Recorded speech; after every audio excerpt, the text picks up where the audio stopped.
के Facebook live एक पुस्तक पर 5 मिनट में आपका स्वागत है। कार्यक्रम में हमारे साथ हैं हिंदी के वरिष्ठ आलोचक, नाटककार, कल्चरल क्रिटिक श्री रविंद्र त्रिपाठी जी। रविंद्र जी अपनी पसंद की पुस्तक पर अब 5 मिनट बोलेंगे। नमस्कार रविंद्र जी। नमस्कार भरत जी, कैसे हैं आज? बिल्कुल ठीक सर।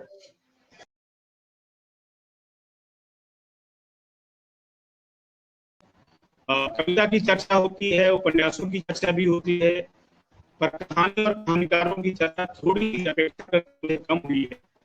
और अभी भी जब कहानी की आलोचना की बात की जाती है तो 60-70 के जो मानक हैं, जो नामवर सिंह ने या सुरेंद्र चौधरी ने या देवी शंकर अवस्थी ने तैयार किए थे, अभी के इर्द गिर्द चर्चा होती है। पर मुझे लगता है वो बदलना चाहिए।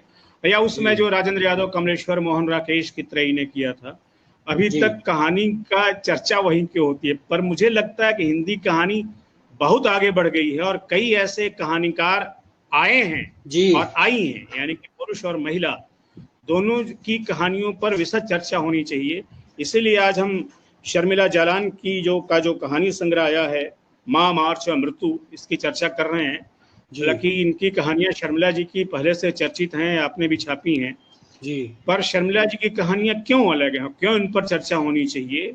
मैं इस पर एक बात इसलिए कहना चाहता हूं कि उनकी कहानियां ऐसी हैं जिसमें घटनाएं नहीं घटती, घटनाएं बहुत कम घटती हैं, घटनाएं नहीं होती, घटनाओं का एहसास कम होता है। जो चीज जो होती है वो एहसास होते हैं, व्यक्ति के व्यक्ति से, माँ के बेटी से, या बेटी के पिता से, या प्रेमी के प्रेमिका से, या बगल में रहने वाले किसी जिल्दसाज से, या जिसको देखा घर में काम करने वाले किसी नौकर या नौकरानी से जी। और उसमें कोई वाकया उस तरह से नहीं होता, कोई बड़ी घटना नहीं होती।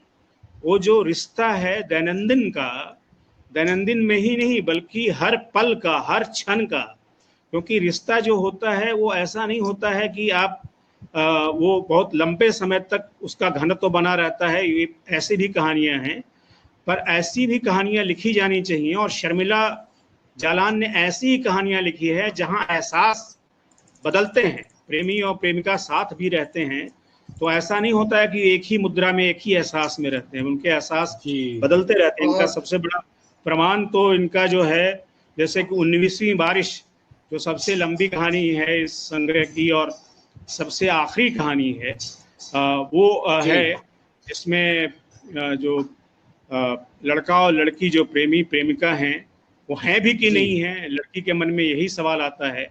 पर उसकी चर्चा मैं बाद में करूंगा। मैं सबसे पहले इस संग्रह की जो पहली कहानी है उसकी चर्चा करना चाहता हूं, जिसका नाम है तलाश। और इसमें मैं एक उद्धरण से इसकी अपनी बात शुरू करूंगा। इसमें जो है एक व्यक्ति है जो कहानीकार है, दूसरा उसका मित्र है जो बंसी नाम से है, और वो दोनों के बीच में संवाद है।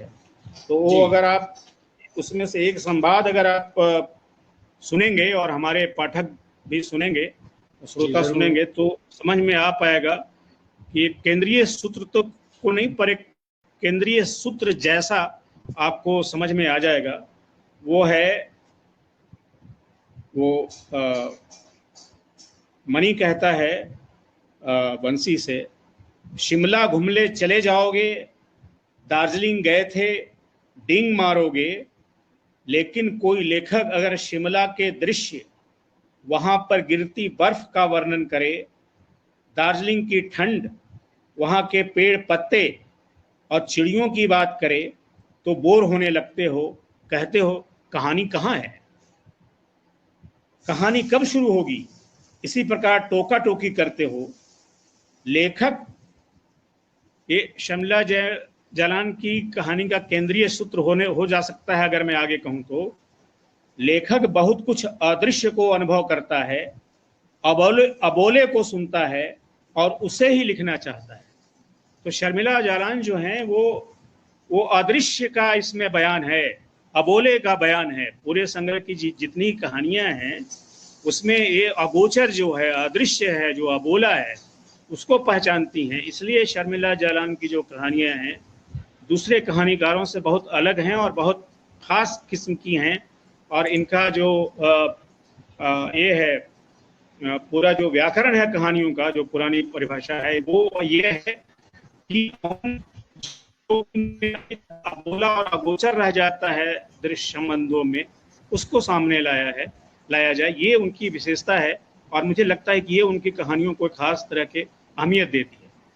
इसलिए कई बार वो जो उनके जो रिश्ते हैं दो लोगों के बीच में रिश्ते, वो भी खास तरह के हैं। जैसे कि इसमें एक कहानी है जिसमें अवसाद नाम की कहानी इसमें है कि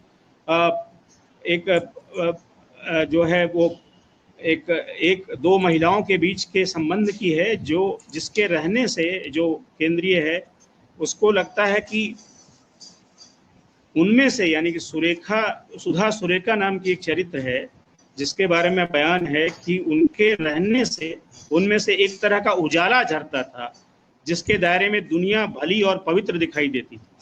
ये जो बात है ना कि आप किसी का सानिध्य प्राप्त करते हैं तो कैसे उसमें एक उजाला आता है। संबंध तो कई तरह के होते हैं और इस कहानी में और भी लोगों के संदर्भ हैं इसमें बताए गए हैं, पर उजाला जो होता है दो रिश्तों, दो व्यक्तियों के बीच का, दो बीच के संबंधों का, वो कैसे झरता है एक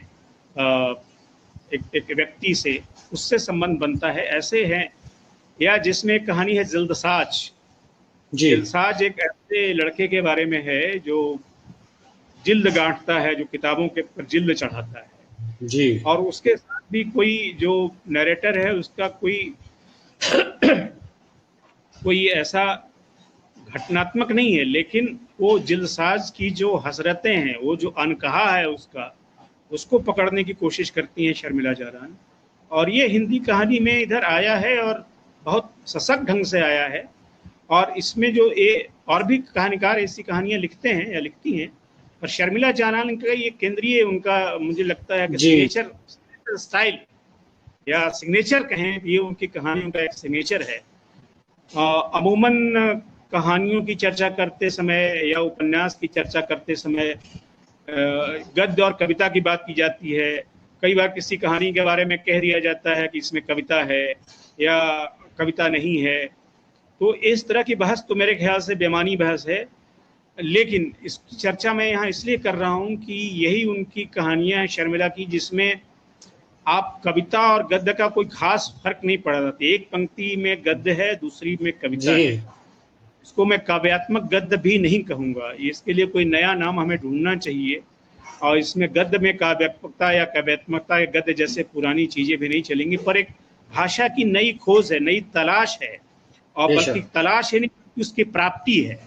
तलाश तो तब होता है जब आप किसी चीज को पाने की कोशिश करते हैं, लेकिन इसमें एक प्राप्ति है। हाँ, आप कुछ कहना चाह रहे थे शायद, मुझे लगता है। मैं सर ये कहना चाह रहा था कि जिस लैंग्वेज की आप पढ़ाई कर रहे हैं, उस लैंग्वेज का उनकी उस लैंग्वेज का मैं भी प्रेमी हूँ, और मुझको नहीं लगता कि यह लैंग्वेज कोई कॉन्शियस ढंग से कोई रचनाकार अपने अंदर पैदा कर सकता है। ये उनकी ये लेखक के मूल में बसा हुआ कुछ है जो कि उनको ये भाषा प्रदान कर रहा है। यदि कॉन्शियस ढंग से कोई इस भाषा में लिखना चाहे तो मुझे नहीं लगता कि वह इस गद्य तक पहुंच पाएगा। अभी देखिए, ये तो मैं इसके बारे में दावे के साथ नहीं कह सकता, क्योंकि यह तो सृजनात्मकता की बात है। और कोई रचनाकार, गद्यकार, कहानीकार अपनी भाषा को कैसे सृजित या विकसित करता है, यह उसकी अपनी प्रक्रिया होती है।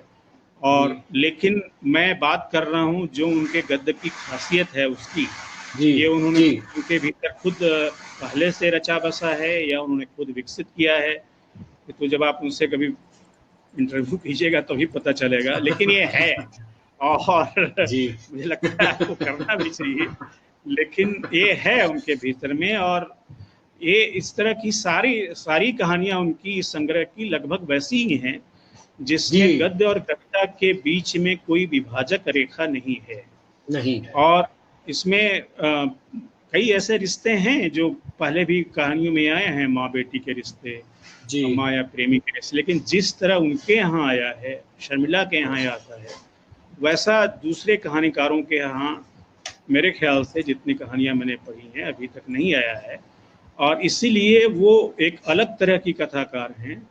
जी और इनकी कहानियों पर एक, मुझे लगता है अब उनके संग्रह इतने आ चुके हैं कि एक व्यापक चर्चा, यदि क्रिटिकल डिस्कोर्स यदि होता है हिंदी में, तो मुझे लगता है कि ये एक बहुत बड़ी बात होगी और इसको पहचानना चाहिए।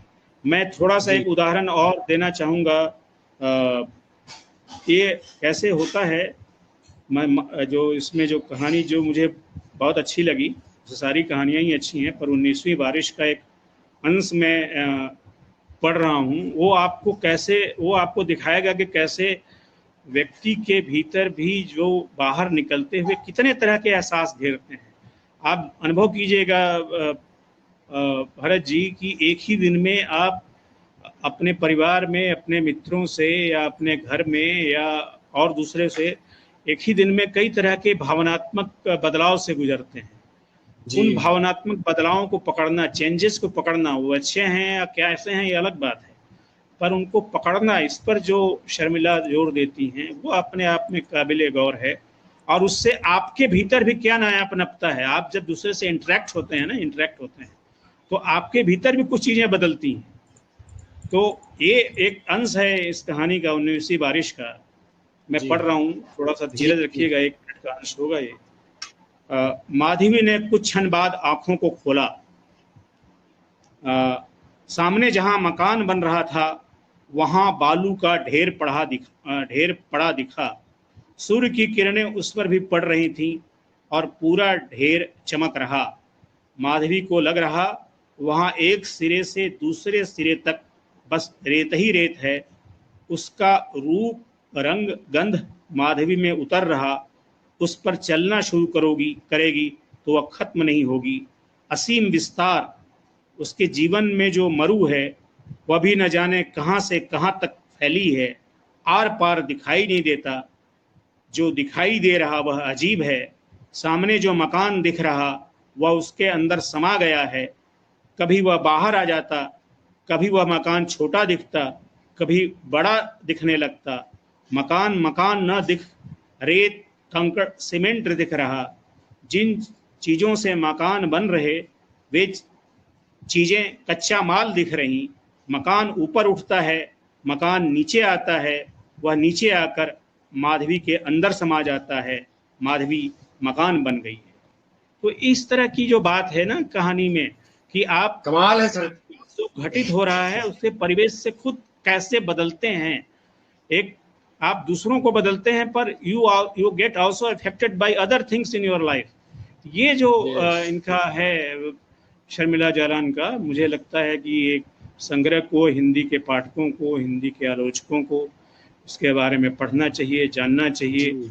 और मुझे लगता है कि इसको पढ़ने से आप अपने भीतर भी कुछ बदला हुआ महसूस करेंगे। ये कहानियां इंटरटेनमेंट नहीं है, कोई ऐसी कहानी इसमें नहीं है जिससे जी किसी पाठक का इंटरटेनमेंट होता है, लेकिन हाँ वह पाठक अपने भीतर कुछ बदलता हुआ, यानी कि जो अनुभव करने का जो उसके अंदर यंत्र है वह नया विकसित होगा। ऐसा मुझे लगता है। और मुझे लगता है कि ये शर्मिला की बहुत बड़ी उपलब्धि है और इस कहानी संग्रह की भी। इस बधाई हो कहानी उनको सर। संग्रह को सेतु प्रकाशन ने छापा है। मैं उनको भी, सेतु प्रकाशन वालों को भी बधाई देता हूँ कि इतने अच्छा संग्रह को उन्होंने छापा। आप कुछ पूछना चाहते हैं बताइए, क्योंकि अब वक्त हो रहा है हम लोगों का। जी मैं क्विकली कहूंगा, उनकी कहानी माँ, मार्च और मृत्यु जब मैं हाँ शब्दांकन पर लगा रहा था और उसको पढ़ते वक्त, लगाते वक्त, जिस तरह से कि मेरी कई दफा इच्छा होती है कि मैं एक छोटी टिप्पणी, एक लाइन की, आपके ऐसी तो मेरा दिमाग है नहीं जिसमें कि मैं नहीं नहीं समीक्षात्मक और वो टिप्पणी कर सकूं, लेकिन मेरा जो पाठकीय दिमाग चल रहा होता है उसको मैं आपको दिखाना चाह रहा था, यदि आप आज्ञा दें। अरे बिल्कुल बिल्कुल बिल्कुल, मैं भी 1 मिनट बोल दूंगा, उसके बाद आप मैं दिखाइए। आप हाँ प्लीज। हाँ, उसके उसके बाद बोलूंगा मैं, आप पहले दिखा दीजिए उसको। जी जी जी मैं दिखा रहा हूँ सर।